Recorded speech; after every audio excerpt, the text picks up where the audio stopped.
Coming up next, late last week, 5 Russian men walked into a New Hampshire liquor store.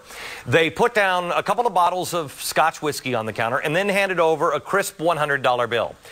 Teeny problem with that $100 bill, it was counterfeit, and the men knew it. As soon as the clerk took the little pen and marked it and they realized that the clerk was onto them, they grabbed the $100 bill and ran out of the store. Now, I tell you this story because of where it happened. It happened in Portsmouth, New Hampshire.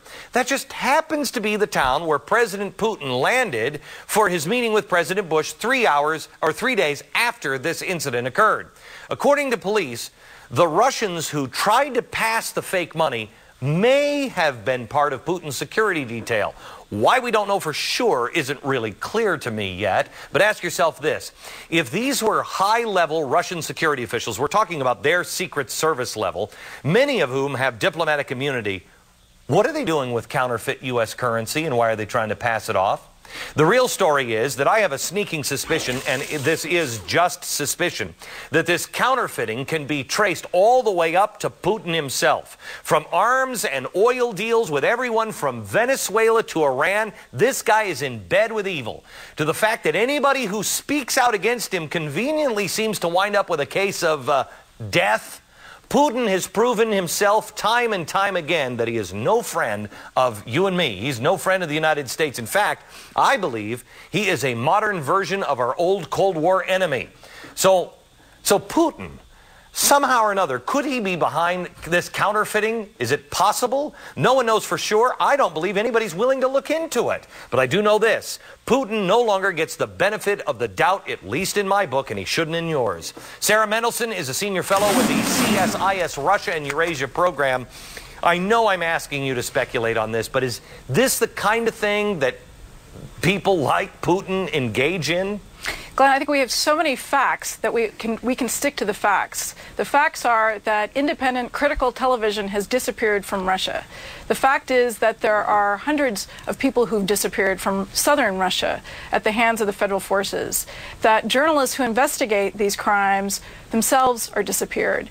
And I think that that is the legacy that is particularly worrisome.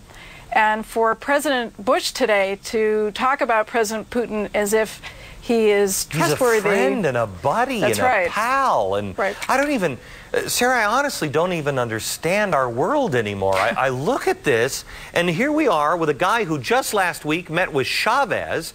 He's meeting with Iran. They're making all kinds of deals. They're clearly in some sort of triangle of evil. This is Axis power here, and we're playing footsie with him and having lobster and pancakes. What are we trying to do here?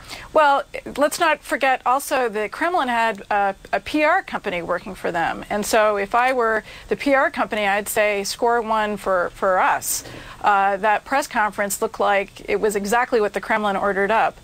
I think each side came to the meeting with very different ideas. President Bush is at an all-time low in terms of his political leverage inside, but also outside the U.S. And he has not been paying a lot of attention to the Russian relationship, and he's trying to doctor it a bit, maybe even reboot the relationship. I don't even know how or why we would do it. I mean, it's like Saudi Arabia. We're in bed with bad people. Well, we need to have a relationship with Russia. The issue is that there is more to Russia than just the Kremlin. And we can talk about that. Yeah, I mean, let me just touch on this. I've only got 30 seconds. You started with the press has disappeared. Is it not true that there are some parts of the press now where America is being built as the enemy in almost everything down to the weather? It's not just the press. I mean, there are comments coming from the Kremlin, from Putin himself, and I'm telling you, this message is reaching the young public. We just did a survey of young Russians, and they see the United States as enemy number one. Sarah, thank you very much.